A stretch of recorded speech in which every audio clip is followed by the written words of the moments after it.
Happy New Year sa lahat. Sa mga palangga, i-flex ko lang yung mga handa namin. No, dili tanan, amo agid. Kuha ni siya. Kanang give love sa akong mga friendship.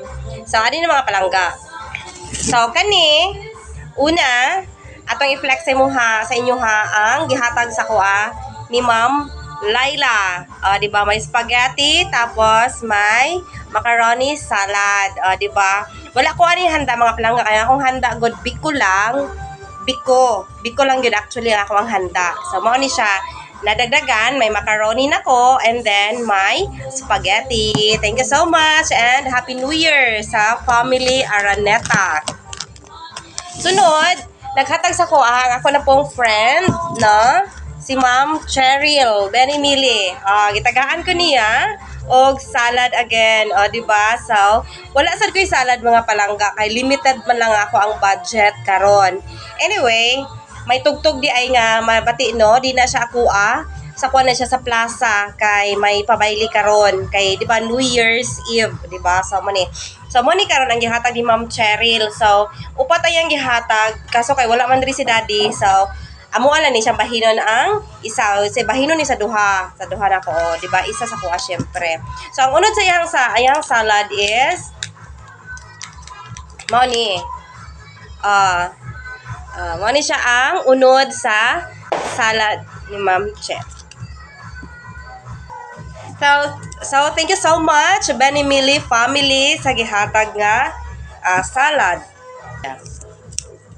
Bago lang di ko na humanugluto mga palangga do sa kuang may carbonara man ko nga napalit bitaw sa atong November pa.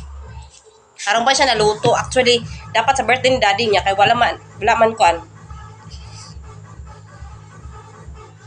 Inom tag tubig kay marag wasod ipan man tay. Muna, thank you so much Ma'am Cheryl. Sunod, ang ako na sa dingkuan. Ang ako ang biko. Di ba? So, biko. Ako na ni siyang handa, mga palangga. So, gitagaan ako si Ma'am Che, kaya wala man siya biko. Mo ni ako ang biko. Di ba? So, flex ko lang sa inyo ang akong giluto nga biko for today's video.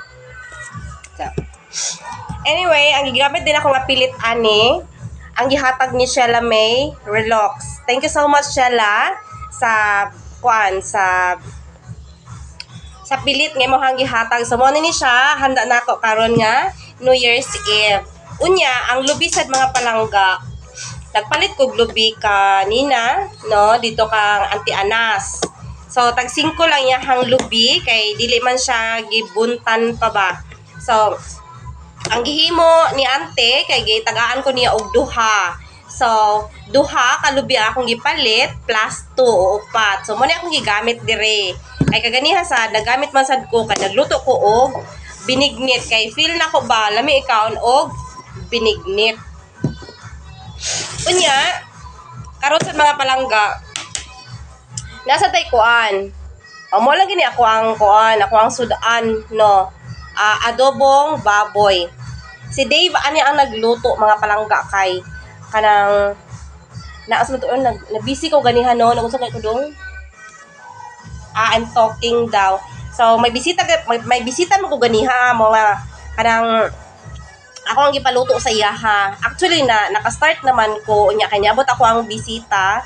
So ako sang gi-entertain and then siya na lang ani pa dayon. So mo ni siya ang amo ang main dish na sudan para karon. So, pasensya lang kay wala pa na ako ninabayaran mga palangga kay nag-cash out ko sa GCash. Wala man dito ang tag-iya. They are on vacation daw. So, wala. Kuhan pa na siya. Pagka makash out na ako to siya. Yan. And then, of course, mga palangga ako ang carbonara. Ayan. So, mga palangga, this is my first time to cook carbonara. So, I do not know kung yummy siya. Basta kay, this is it. Diba? May tinidor na mga palangga. It's because this is ready na for tasting. Diba? Ma-taste na daw ang duha. Nagulat na sila. So, ni siya ang among handa for today's video sa ato ang New Year. Nya, mga palangga, Ako ang prutas sad. Ang prutas na naka-ready na ako is usa nga apple, no? Usad nga apple. Tapos usa nga piras, na mo ni siya. Then orange baka ni siya, no? I do not know. Naka-confuse ko ba? Wala na siya. And then papaya. Ako wala siyang gikuhit dito sa moang may kudal. Ay nahinog naman. And of course, kay nasa mo ang tungod, Chico, di ba? Chica. So may duha na ni diri nga hinog pero walang nako gikaon. It's because nga dapat may hinog ko nga niya diri And may bilin ko nga saging, di man siya bilog actually pero gisabay na lang ako siya diri So wala ako nakakompleto sa 13 nga number of fruits. Basta kay na ako'y fruits karon. Unlike sa nakaligad nga year, wala ako'y fruits mga palangga. So, mauna na siya, ang ako ang handa, o ang among handa, para si Dayao, na, and para si Kuya. Ayan. So, muna yung mga handa for this New Year's Eve. Maraming salamat!